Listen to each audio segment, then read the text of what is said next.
The things that void your fasting, scholars say, are 7.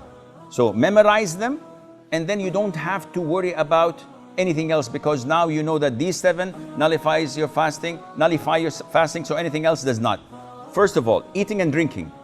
So eating and drinking, anything that goes into your stomach, through the mouth or through the nose, then this nullifies your fasting.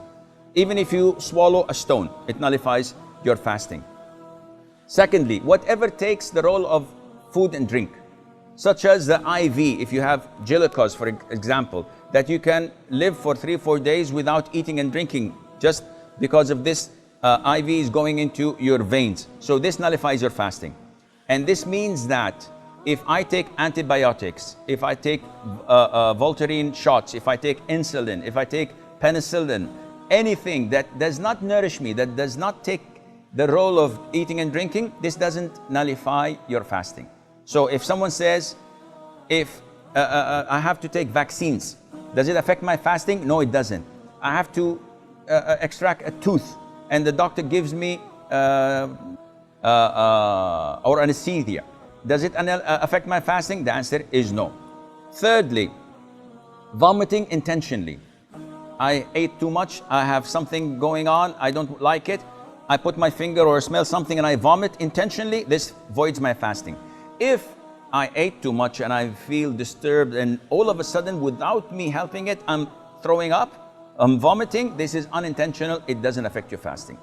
Fourthly, cupping, and this is an issue of dispute among scholars.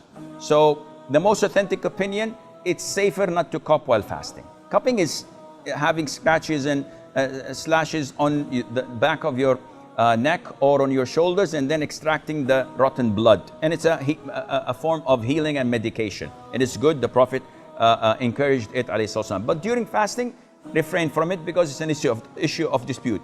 However, taking samples of your blood for the hospital is totally permissible. Bleeding from your gum while the dentist is working, does not affect your fasting. Try not to swallow it. What else? Donating blood, if it wears you down and it's a pint or two, in this case, make it after Maghrib.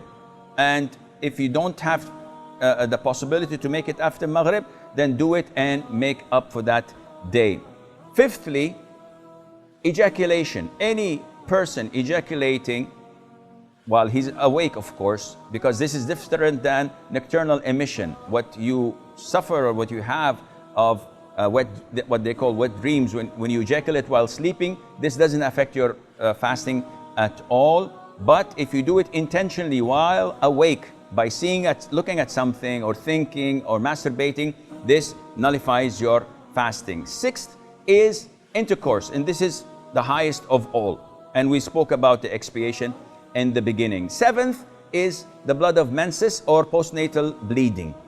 These two, if they exist, then the fast is void, even if it's seconds before the adhan of the Maghrib. Now, if you look at toothpaste and look at these 7 categories, you will find that as long as it doesn't go into your throat, you're in the clear.